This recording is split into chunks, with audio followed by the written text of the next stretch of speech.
달력을 볼 때 유독 눈에 띄는 숫자가 있습니다. 바로 빨갛게 표시된 일요일이죠. 왜 하필 일요일만, 그리고 왜 하필 빨간색으로 표시하게 됐을까요? 지난 영상에서 요일 이름이 하늘의 7개 천체에서 왔다는 걸 알아봤는데, 오늘은 그 중에서도 일요일이 어떻게 특별한 날, 그리고 빨간 날이 되었는지를 더 깊이 파헤쳐 보겠습니다. 여러분도 한 번쯤 이런 궁금증 가져보셨을 거예요. 왜 달력의 다른 날들은 대부분 검은색인데 일요일만 붉은색 옷을 입고 있을까 하고 말이죠. 그 뒤에 숨겨진 흥미로운 이야기들을 지금부터 함께 알아봅시다.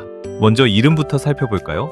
일요일은 영어로 Sunday, 태양의 날입니다. 한자로도 해, 일자를 써서 일요일이라고 부르죠. 동서양을 막론하고 이 요일에는 태양이라는 의미가 담겨 있습니다. 이 사실만으로도 벌써 일요일이 뭔가 특별하다는 느낌을 받지 않으신가요? 고대 사람들은 하늘의 별과 행성들이 우리 삶에 영향을 미친다고 믿었는데, 그 중에서도 태양은 모든 생명의 근원이자 가장 강력한 존재로 여겨졌으니까요.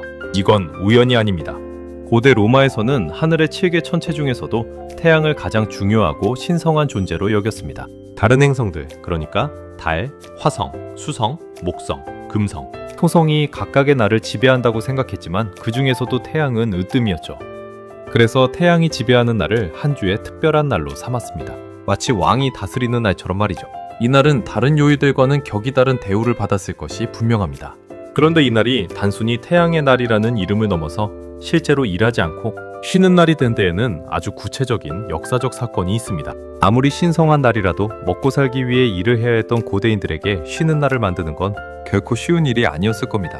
그렇다면 어떤 계기로 일요일이 공식적인 휴일이 되었을까요? 기원 후 321년 로마의 황제 콘스탄티누스가 아주 중요한 명령을 내립니다. 바로 존귀한 태양의 날에는 도시의 모든 사람들이 일을 쉬어야 한다는 칙령이었습니다. 이 칙령은 단순한 권고가 아니라 황제의 강력한 명령이었죠. 상상해보세요. 황제가 직접 나서서 특정 요일을 쉬는 날로 지정했다는 것은 당시 사회에 엄청난 파급력을 가져왔을 겁니다. 이 명령 하나로 수많은 사람들의 일상과 생활 방식이 바뀌게 된 거죠. 당시 로마 제국에서는 태양신을 숭배하는 신앙이 널리 퍼져 있었습니다. 특히 솔 인빅투스, 즉 정복되지 않은 태양이라는 태양신 숭배가 황실에서도 장려될 정도였죠. 동시에 콘스탄티누스 황제는 기독교에도 힘을 실어주고 있었는데, 공교롭게도 기독교인들에게도 일요일은 예수의 부활을 기념하는 아주 중요한 날이었습니다. 그들에게 일요일은 새로운 시작과 희망을 상징하는 날이었으니까요. 태양신 숭배와 기독교, 얼핏 보면 전혀 다른 두 종교가 같은 날을 특별하게 여기고 있었다는 사실이 참 흥미롭지 않으신가요? 태양신을 믿는 사람들과 기독교를 믿는 사람들, 서로 다른 두 신앙이 우연히 같은 날을 신성하게 여기고 있었던 겁니다. 황제 입장에서는 두 거대한 종교 집단의 지지를 동시에 얻을 수 있는 절묘한 정치적 선택이었던 셈이죠. 그래서 이 칙령은 두 집단 모두에게 자연스럽게 받아들여졌고, 이후 일요일은 유럽 전역에서 공식적인 휴식일로 굳어지게 됩니다. 이렇게 일요일이 쉬는 날이 된 데에는 종교적 의미와 함께 황제의 정치적 계산이 절묘하게 맞아떨어졌던 것입니다. 우리가 지금 누리는 달콤한 주말 휴식의 기원이 이렇게 깊은 역사를 가지고 있다는 것이 놀랍지 않으세요? 그렇다면 색깔 이야기로 넘어가 볼까요? 왜 하필 빨간색이었을까요? 수많은 색깔 중에 왜 유독 빨간색이 일요일을 대표하는 색이 되었을까요? 파란색이나 초록색도 눈에 잘 띄는 색인데 말이죠. 여기에는 또 다른 역사적 배경이 숨어 있습니다. 이 관습의 뿌리는 중세 유럽 수도원으로 거슬러 올라갑니다. 당시 수도사들은 손으로 직접 달력을 만들었습니다. 지금처럼 인쇄술이 발달하지 않았던 시절이라 달력 하나하나를 정성스럽게 손으로 쓰고 그림을 그려 넣었죠. 얼마나 많은 시간과 노력이 들어갔을지 상상이 가시나요? 그들의 달력은 단순한 날짜 기록을 넘어 예술작품에 가까웠을 겁니다.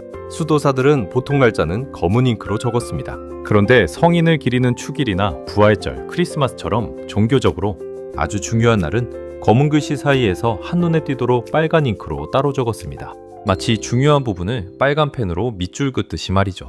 빨간색은 눈에 잘 띄고 강렬한 인상을 주기 때문에 중요한 날을 표시하기에 더할 나위 없이 좋은 색이었을 겁니다. 여기서 지금도 쓰이는 표현이 하나 생겨납니다. 영어로 특별하고 기념할 만한 날을 가리켜 레드 레터 데이, 그러니까 빨간 글씨의 날이라고 부르는 표현입니다. 바로 이 중세 달력의 관습에서 나온 말입니다. 우리가 흔히 쓰는 표현 속에 이렇게 오래된 역사가 담겨 있다는 사실이 신기하지 않으세요? 이처럼 언어는 역사를 담는 그릇이라는 것을 다시 한번 깨닫게 됩니다. 이후 인쇄술이 발달하면서 달력이 대량으로 인쇄되기 시작했습니다. 이제는 수도사들이 손으로 일일이 그릴 필요 없이 빠르고 정확하게 달력을 만들 수 있게 된 거죠.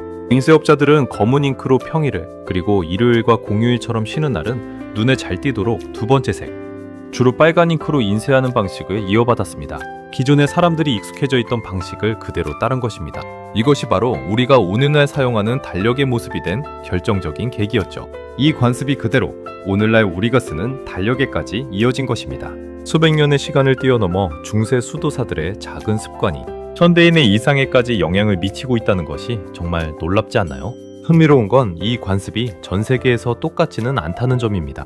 어떤 나라의 달력은 토요일도 함께 빨간색이나 파란색으로 구분하고, 또 어떤 나라는 아예 월요일을 한 주의 첫 칸으로 놓기도 합니다. 이슬람 문화권에서는 금요일이 휴일인 경우도 많죠. 각 나라의 종교와 문화, 그리고 노동 관습에 따라 조금씩 다르게 발전해 온 것입니다.